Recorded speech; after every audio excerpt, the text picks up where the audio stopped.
안녕하세요, 시은TV입니다. 북한이 28일 오후 5시경 동해상으로 미상해 발사체 2발을 또다시 발사했습니다. 아베 총리는 북한 발사체에 대해 우리나라의 영역과 배타적 경제수역 낙하는 확인되지 않았지만 북한의 거듭되는 탄도미사일 발사는 우리나라뿐만 아니라 국제사회의 심각한 도전이라는 입장을 이날 오후 6시께 기자단에 밝혔습니다. 그러면서 미국과 한국 등 국제사회와 연계하면서 국민의 생명과 재산을 지켜내기 위해 경계 감시에 전력을 다할 것이라고 말했습니다.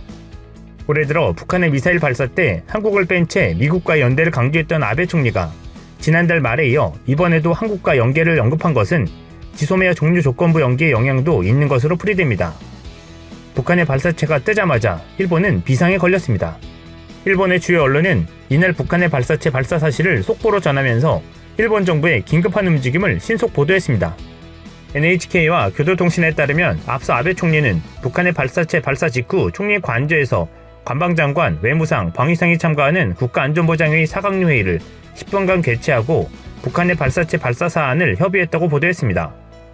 일본 정부는 탄도미사일로 추정되는 북한의 발사체 발사와 관련해 주중 대사관 경로를 통해 북한에 항의했다고 교도통신은 보도했습니다.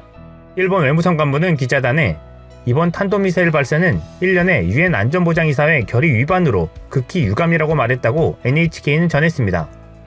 방위성은 북한의 발사체 발사 사실을 발표하면서 우리나라의 영역으로 비행하지 않았고 EEZ에도 낙하하지 않은 것으로 추정된다라고 밝혔습니다. 이 발언에 주목해보면 이전과 달라진 발표 내용을 확인할 수 있습니다. 바로 우리나라 영역으로 비행하지 않았다는 내용입니다. 이는 지난 4일 북한의 미사일 발사에 대해 아베 총리가 안보리 결의 위반이라며 태국 방콕에서 열린 아세안 관련 정상회의에서 강하게 비판한 데 대해 북한 송일호 대사가 지난 8일 일본 상공을 통과할 수 있는 미사일을 발사할 수 있음을 내비쳤었습니다. 그리고 첫 북한의 발사체였기에 촉각을 곤두세우고 있던 일본은 북한의 발사체가 뜨자마자 비상이 걸렸던 것입니다. 여느 때와는 다르게 점검하는 내용이 많았습니다. 일본 해상보안청은 한국 합참의 문자 공지보다 1분 빠른 오후 5시 3분께 북한에서 미사일이 발사된 것으로 보인다라며 항행 경보를 발령하며 주변 해상을 지나는 선박들의 주의를 당부한 것이 그것입니다.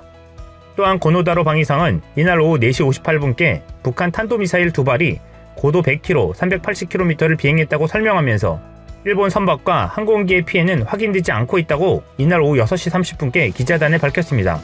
한편 한국 합참에 따르면 북한은 지난 28일 함경남도 연포 일대에서 동해상으로 초대형 방사포로 추정되는 단거리 발사체 2발을 발사했다라며 발사체의 고도는 약 97km, 비행거리는 약 380km로 탐지됐으며 2발은 30여 초 간격으로 발사됐다고 발표했습니다. 북한의 이번 발사체 발사 직후 지소미아에 근거한 한일 간 관련 군사정보 공유는 없었던 것으로 전해졌습니다. 초대형 방사포로 추정된다는 한국의 발표를 부인하며 일본 정부는 탄도미사일이라고 규정했었습니다. 하지만 다음 날인 29일 오전 북한은 김정은 국무위원장의 참관하에 초대형 방사포 연발시험 사격을 진행했다고 조선중앙통신이 발표했습니다. 북한은 지난달 31일 초대형 방사포 발사에서도 3분여 간격으로 2발을 발사하고 연속 사격 체계의 완벽성을 검증했다라고 자평했었습니다. 그러나 당시 전문가들은 발사 간격상 방사포의 핵심 성능인 연속 발사의 수준에는 도달하지 못한 것으로 분석했습니다. 또 1, 2차 시험 발사 때 모두 참석했던 김정은 위원장이 불참해 아직 방사포의 위력을 완성하지 못했다는 관측을 나왔었습니다. 김 위원장은 지난 9월 10일 방사포 시험 사격을 마지막으로 현지 지도하고 앞으로 방사포의 위력상 가장 뚜렷한 특징이 되는 연발 사격 시험만 진행하면 될 것이라고 지시한 바 있습니다. 김 위원장이 다시 직접 지켜본 이번 발사에서는 지난달 31일 세 번째 발사 대비 비행거리는 길어지고 고도는 높아졌습니다. 특히 3분위에 달하던 발사 간격이 30초로 단축돼 연속 발사 성능을 입증했다는 평가가 나오고 있습니다. 결국 일본은 발사체가 떴다는 것만 알 뿐이지 한국이 알려주지 않으면 발사체의 성격을 규정하기 어렵다는 것이 또 한 번 드러났습니다.